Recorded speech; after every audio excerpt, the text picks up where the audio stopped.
Hello everyone, Time to Grind here, and today I wanted to talk about the Steam Awards. And the Steam Awards are, for PC gaming, you got Steam. Every year around Christmas time during the, winter sale, the whole winter season, they host the Steam Awards. And pretty much what it is earlier they've asked a bunch of Steam users, just everybody that has a Steam account, to nominate games that they want to win different categories. So we have things like Game of the Year, VR Game of the Year, Best Environment, Best Alternate History, and stuff like that. There's all these categories, and all of the users were able to nominate their games. And now at this point, we get to see pretty much like the 5 most nominated games for each category, and then actually pick one. And then apparently sometime early in February, they will announce all the winners. So I just thought it'd be fun to go through all of the, categories, because we'll be able to talk about games that came out this year and kind of what's happening in those spaces. But I just thought it'd be this fun thing to do. But either way, yeah, let's get into it. So the Steam community has spoken, and we are proud to announce the finalists for the Steam Awards 2018. But we still need your help in choosing our winners. Place a vote below in each of our 8 categories to share your top Steam games and developers from 2018. You'll also obtain a card from this year's set of winter sale trading cards for each vote you cast. Voting closes January the 3rd, and winners will be announced early February 2019. So let's just get into it. So first off, we have just overall the game of the year. So which one of these is, the best total game? And I've played a decent amount of these. PUBG was probably the one I played the most in, just because, I like the idea of it, I gotta say, and I'm a little disappointed that, the devs didn't really work as hard as they should have, and that's why Fortnite kind of took over and everything like that. But, I think it deserves its right. Then we have Monster Hunter World, which is just a fantastic game. It's great. I've played it a little bit, but I like it. Kingdom Come Deliverance, I have not played, actually, but I have heard it's pretty good. I've heard it's a really good simulation. We got Hitman 2. I have played a little bit of it. One of my friends is super into it, and it just has so much replayability value, and it's really, really cool. So that is awesome. And then we have Assassin's Creed Odyssey, which I did not play. I will just say I did not play, and I'm not really a fan of the way that they kind of made the whole game super grindy and everything like that, just so you would buy microtransaction, all that good stuff. That's more payment model, but I've heard the gameplay is a little tedious, but I haven't played it though, so that I can't really say. But if I had to choose between all of these, I'm going to say I would give it to Monster Hunter World, just because of the fact that it seems, I don't know, I haven't played it as much as I want to, but it just overall seems like it has the most quality. It's constantly getting, updates and everything like that, and that's just what I gotta go for. Then we have VR Game of the Year, and I do have a Vive. I haven't played VR games a ton, just because, I don't know, haven't had the time really. But we have Elder Scrolls Skyrim VR, and that I have not played, and I've heard it's all right. Then we have VR Chat, and VR Chat is this free massive game that just has all of these different mini games, and you can just go in and play them, and it's a pretty big meme. You can play it even if you don't have VR. Then you got Beat Saber, which I've played a ton of this. It's just a music based rhythm game, but it's probably the best one on the market. Then you have Fallout 4 VR, which is kind of in the same lines as Skyrim. It's all right. It's a lot better, I've heard, than Skyrim, but I just haven't played it that much. And then Super Hot VR, and I've played that, and it is super fun. But as fun as I think it is, I don't know. I feel like it's not fully fleshed out as much as it could be, but it is super awesome, and it's probably one of the highest quality ones, I would honestly say. But for this, I'm gonna have to go ahead and give this to Beat Saber, because Beat Saber, for me, I've definitely played it the most out of this, so I'm a little biased here, but it is the most polished and just the cleanest rhythm game in the VR space right now, in my opinion. And VR, you can do a lot with VR, and I think rhythm games are going to be very popular in VR, and I think it's one of the best for a while. I don't expect a rhythm game to come out and beat Beat Saber anytime soon, so that's why I'm gonna give it to them. Then we got Labor of Love. This game has been out for a while. The team is well past their first unveiling of their creative baby, but being the good parents they are, the devs continue to nurture and support their creation. This game to this day is still getting new content after all these years. First one, GTA 5, which I'm just laughing off. Yes, there are still events, but it's just being put... It's just... they're just putting microtransactions in and just trying to get people to buy better tanks and stuff like that. Then we got No Man's Sky, which was this huge comeback story, which has been pretty awesome. I haven't played lately. I got Path of Exile, and I've heard tons of great things about this. I've played a little bit, didn't really get into it though. Then you got Dota 2, which is obviously the MOBA, the Valve MOBA, and you know, one of the most hardcore MOBAs you can play, and it's one of my big MOBAs. And you got Stardew Valley, and Stardew Valley is made by a single person, and it's such an amazing game.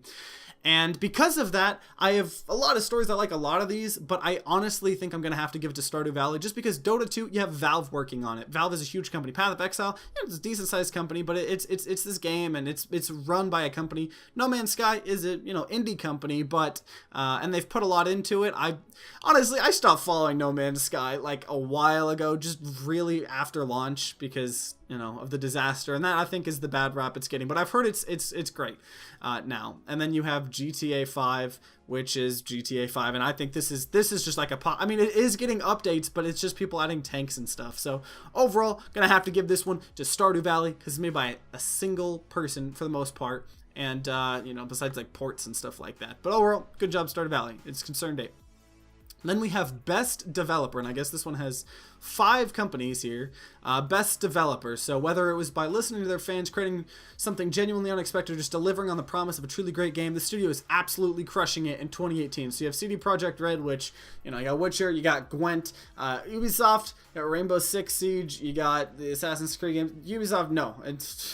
I like Rainbow Six Siege, but I can't. Then we got Bethesda over here, which is, I don't know, like, they're just a big company. Like, I mean, we have Fallout 76 VR, I mean, not VR, but Fallout 76 is such a disaster, and whatever. Then you got Rockstar Games, which, you know, they're putting out the best. I mean, Red Dead 2 is probably pretty big right now. I mean, it's not in the PC space, but Rockstar is pretty big. Digital Extremes, and, you know, this is, I actually have not heard of Digital Extremes. Oh, I think this is Warframe. That would make sense. Yeah, you got the good old Warframe. Then you got Square Enix, making, you know, all this good stuff. And let's see, who else we got? We got Capcom, Paradox Interactive, Bandai Namco, and Clay. Actually, I don't know what Clay. I'm definitely pronouncing that wrong. Oh, okay, they're the ones that make like Don't Starve and Don't Starve Together and stuff like that. Okay, cool. That's awesome. So overall, though, between these, I have a lot of companies I would vote for rather than like these companies, but I would have to give it to Digital Extremes because, you know, Warframe is, I didn't recognize them by their name, but yeah, that's definitely Warframe. And, you know, they've put I mean, it's such a game. I've tried to get into it, and I wish I could get into it more, but whatever. It's a quality game made by a quality team that truly cares. I think so anyways. But then we have Best Environment. So all those chatty cutscenes, all those reminders that they need a health pack in. Let's face it, characters are overrated. As the winner illustrates something breathtaking. Sometimes breathtaking scenery tells a better story than 1,000 big mounted heroes. So then you got Witcher, which, you know, is good environment. Subnautica, which is so unique and it's such a cool environment. Then you have Tomb Raider, which is, you know, it's Tomb Raider. It's going to bring you obviously to cool special places, you know, tombs. I mean, you're gonna go explore cool stuff. So I think that's always cool. Then you have Far Cry 5, and I actually played, out of all of these games, I have played Far Cry 5 the most. And you know, it's cool just being like in a place like America and just having kind of this whole, I don't know, it's a cool environment, I will give you that, but it's not like anything unique. And then you got Dark Souls 3, which is obviously, that's gonna be up there, that's real cool. But for this one, simple fact, I'm gonna just put Subnautica just because of how unique it is, and there's not really that many games with that type of experience. Tomb Raider, you can play a lot of games that, you know, explore cool Indiana Jones type stuff, but you know how it be. Then we have Better with Friends, and so just games that are good playing with friends. You got Payday 2, you got Dead by Daylight, Rainbow Six Siege, CSGO, and Overcooked 2. And Overcooked 2 is definitely the underdog here in terms of companies making them. It's a pretty different game than all these games. We got a shooter, you know, actually it's not a shooter, but it's a 4v1 asymmetrical game. They got Payday 2, which is a shooter. It's a little unique though. But all of these games though, I would say CSGO and Rainbow Six Siege, you are pretty important to have good friends playing with you, so you don't have to play with stupid randoms. And as cool as Overcooked 2 is, and you really, I don't think you could play that game without it, the bots are okay, and you can play bots, and you're not competing against another team. Because in like CSGO or Rainbow Six Siege, you're competing against another team, so it's even more frustrating. And Rainbow Six Siege is my vote here, just because I'm a bigger fan of Rainbow Six than CSGO right now, and that's complete bias there, but I feel like Rainbow Six and CSGO are in kind of the same boat.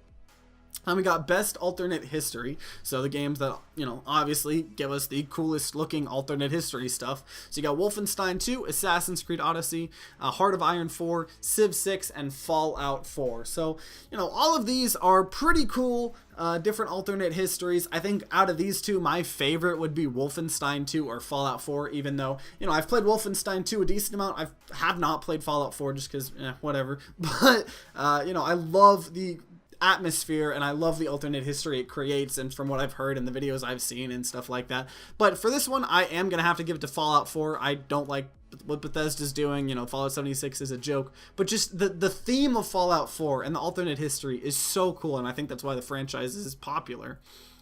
Then we have Most Fun with a Machine. So whether it's a car, truck, robot, or other mechanized contraption, the winner of this award fired on all cylinders, engineering an unforgettable gameplay experience made possible by machines. So we got Euro Truck Simulator, Rocket League, Nier Automata, I've definitely pronouncing that wrong, Factorio, and Space Engineers. And out of these games, the two games I have played the most is Factorio and Rocket League, so obviously got a little bias in those two. But the thing is Rocket League, it's cool. You have cars, and they have cool physics, and it's a really unique game, and it deserves all the popularity it has. But Factorio is on a whole nother level. I mean, they have their own technology. Like, you getting good at Factorio is like this so complicated thing and everything. And because of that, I'm picking Factorio because it is so impressive what Factorio does.